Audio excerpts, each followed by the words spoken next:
We have to go over to Alabama, where we have two correctional officers who are being charged with murder. Thank you. Tonight, bond has been set for two former Blount County jailers who were charged with murder. Prosecutors say Joseph Evans and Laletzi Carabal neglected and abused an inmate in January, leading to that inmate's death. CBS 42's Scott Menschel has more from outside the Blount County Jail. 23-year-old Arthur Morse was in jail here in Blount County for driving under the influence. Prosecutors say that while in jail, he was deprived of insulin. And while in what medical experts call a diabetic coma, he was tased repeatedly. Laletzi Carvajal and Joseph Evans leave court after being granted $75,000 bonds. The two are former Blount County Jail employees. Court records say they neglected 23-year-old Arthur Morse while he was in the Blount County Jail. Morse, a diabetic, was in jail for a DUI. Blount County District Attorney Pam Casey says over a 4-day period while in jail, Morse was deprived of medicine. And I think that 4 days? Yeah, you gotta charge him.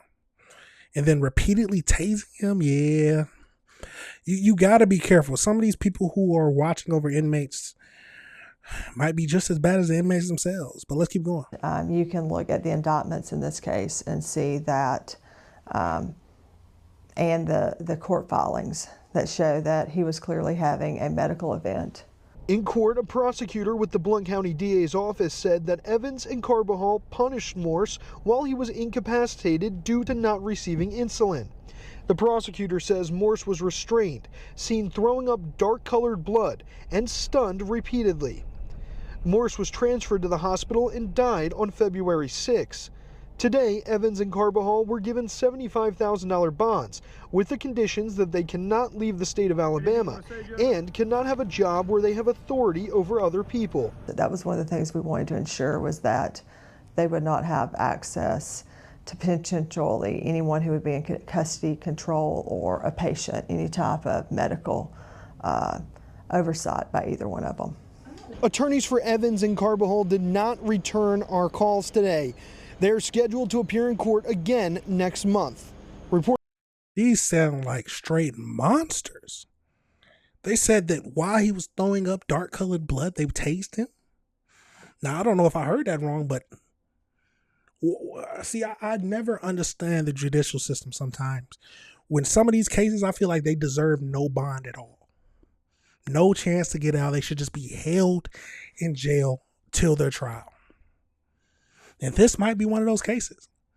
Let's get over into the AI breakdown, y'all, see what else it gives us and see if it tells us any more information to wrap all this up. So as we know, we got two former Alabama correctional officers, Joseph and Lizita, I don't even know how to say her name, have been indicted and arrested on charges of felony murder and second-degree assault in connection with the death of 23-year-old Arthur. So Arthur was booked into the jail on a DUI charge on January 25th, 2026. He ended up suffering a severe medical emergency brought on by diabetic ketosis. I think that's how you say it. He died on February 6, 2026 at the hospital. So prosecutors stated that he showed critical signs of medical emergency for days, including vomiting dark blood, urinating on himself, and having a blood sugar reading spike up to 800. Instead of receiving medical intervention, he was allegedly punished by the jailers. Court records state that Evans and Valdez restrained him and repeatedly dry stunned him with tasers while he was completely unable to stand or walk unassisted. The grand jury filed a felony murder indictment on July 9th, 2026, and the defendants were taken into custody on July 13th, 2026. Joseph Evans has been terminated, while Valdez was still listed as employed at the time of the arrest. So on July 15th, the county circuit judge granted both defendants $75,000 bond. Under their release terms, they are strictly prohibited from working in any custodial or medical oversight roles and cannot leave the state of Alabama and must report to pardons and paroles. So defense lawyers emphasized that both individuals are presumed innocent until proven guilty, and their legal team has largely declined to comment on this issue. Now, I did want to see if there was any more details, so we got newly revealed details from the court filings in a recent bond hearing. Know that the timeline surrounding Arthur's incarceration as medical neglect. So Morris was not serving a major prison sentence. He was originally arrested, like we know, in DUI in May 2025. He was booked into jail just 5 days before his medical emergency to serve a short 15-day sentence of contempt of court after failing to comply with his court referral officer. Prosecutors explicitly stated in court that Morris, who had diabetes, was completely deprived of insulin for several days leading up to his collapse. Witness testimony and jail records revealed that his blood sugar fluctuated in 300 to the 500 range inside of jail.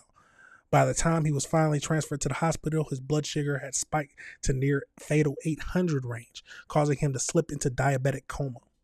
Prosecutors revealed that instead of being treated as a patient, he was actively disciplined for the symptoms of his failing health. Because he was vomiting dark fluid and had lost control of his bladder, he was forced into the restraining chair where he was repeatedly tased. The July 15th, 2026 bond hearing was held. As we know, they was given that $75,000 bond. The case was not handled locally. The Alabama Law Enforcement Agency State Bureau of Investigation took over the independent probe on January 25th, 2026.